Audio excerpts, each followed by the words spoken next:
Bonjour à tous, c'est Toyslayer. Aujourd'hui on se retrouve pour l'ouverture et la review d'une figurine Saint Seiya, éditée par Bandai, et ce sont les fameuses figurines Miles Claws, donc des Chevaliers du Zodiaque en français.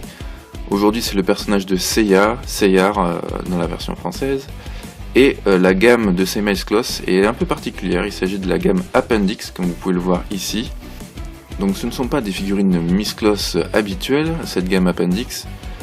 Les Miles Claws d'habitude ce sont des figurines sur lesquelles vous mettez des superbes armures que les chevaliers portent dans l'anime ou dans le manga.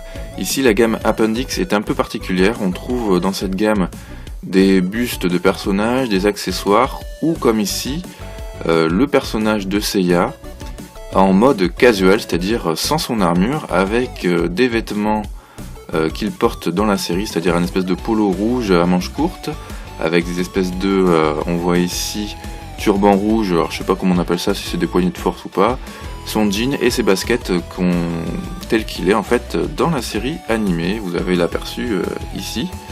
Et donc on va s'ouvrir ça tout de suite, on va voir déjà l'aperçu de la boîte. Donc la devanture de la boîte est magnifique avec une belle illustration et un aperçu donc de la figurine avec les accessoires ici, donc la Pandora Box et l'armure en miniature. Sur les côtés, on a les mentions Saint Seiya Claws Miss Appendix, Pegasus, pareil sur le côté. Sur le derrière, un autre aperçu de la figurine avec un superbe effet Photoshop brillant, genre l'armure brille de mille feux, mais je pense que dans la réalité c'est pas pareil. Une des poses qu'on peut donner à la figurine, toujours l'aperçu de l'armure. Sur le dessous, on a les mentions légales, pas bien intéressant. Sur le dessus, les logos de la gamme. Et donc c'est une boîte qui s'ouvre comme ceci avec un petit scratch. Et donc dedans, on peut voir l'aperçu de la figurine qui a l'air bien sympathique, avec pas mal d'accessoires détachables et customisables. Et ici notre aperçu avec une illustration de Seiya, la Pandora Box, l'armure et la figurine. On va s'ouvrir ça tout de suite et on se retrouve. Voilà, j'ai sorti la figurine de sa boîte, donc dedans on retrouve une notice comme il y a dans toutes les Miles Claws. Une petite notice de montage qui n'a pas l'air trop compliquée comparée aux Miles Claws habituels, parce que sachez que les Miles Claws parfois pour mettre les armures c'est pas aussi simple qu'il n'y paraît. Mais aujourd'hui il n'y a pas d'armure montée, donc ça devrait être pas trop dur j'espère. On aperçoit ici la Pandora Box, la version réduite de l'armure et la figurine. On va déballer le blister tout de suite.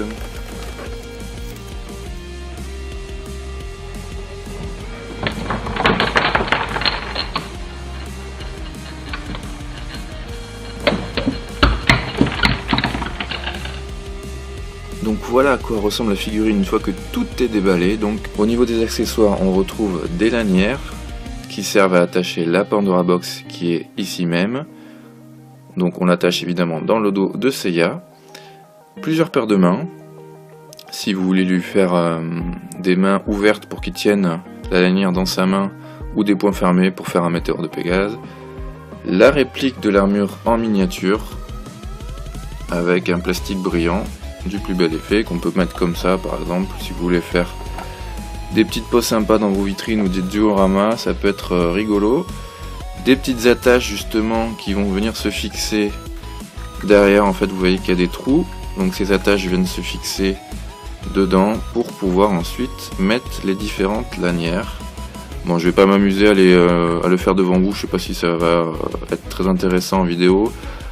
La petite ici poignée que les chevaliers tirent vers eux pour ouvrir la Pandora Box, la Pandora Box évidemment qui peut s'ouvrir comme ceci.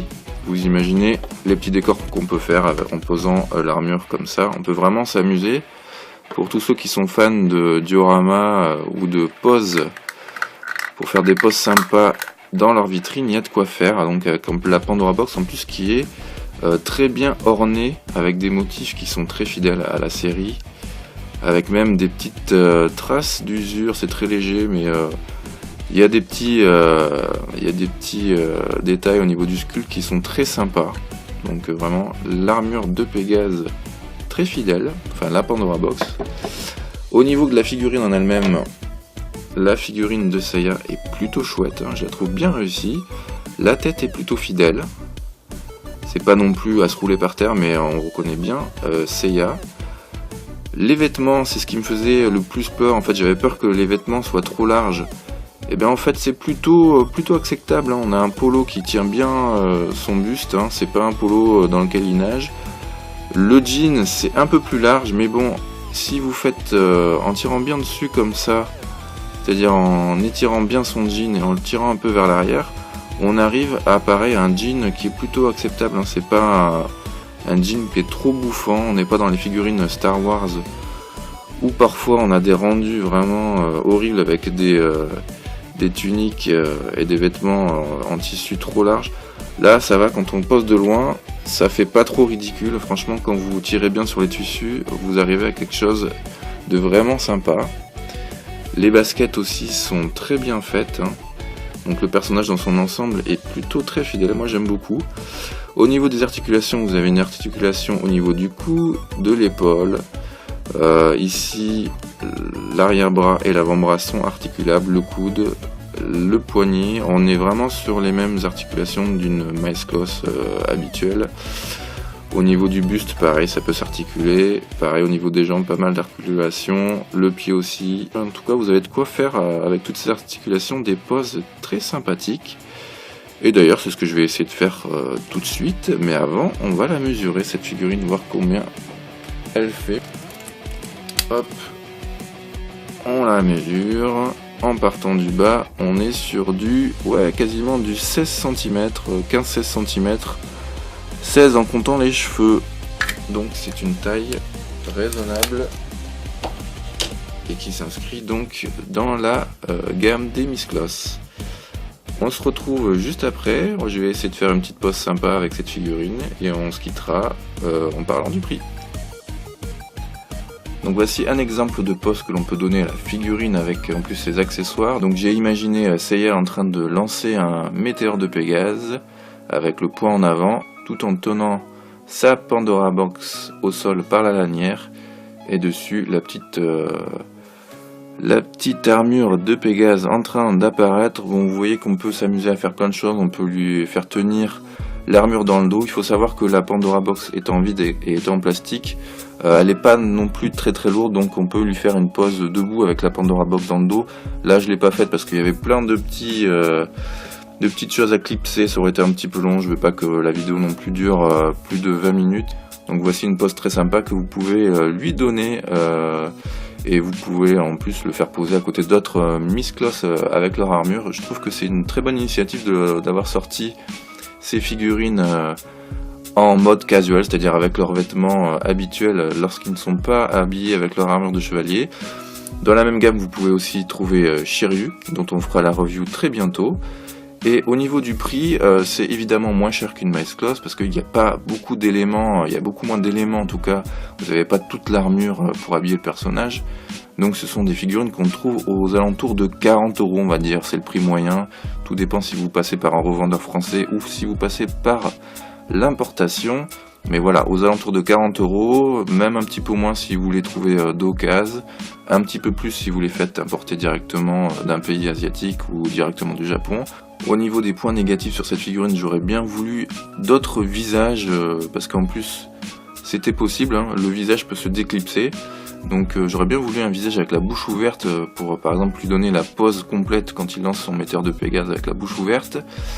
Bon, le jean, on en a déjà parlé, peut-être un poil large au niveau des cuisses, mais bon, ça reste totalement acceptable. Mis à part ça, elle n'a pas de défaut majeur. Franchement, je suis plutôt satisfait de cette figurine dans l'ensemble. J'espère que cette petite review vous aura plu, qu'elle vous aidera à vous décider ou non à l'achat de cette figurine. On fera bientôt, comme je l'ai dit tout à l'heure, la review de Shiryu, pareil, en mode casual appendix. Et je vous dis à très bientôt pour d'autres vidéos. Ciao!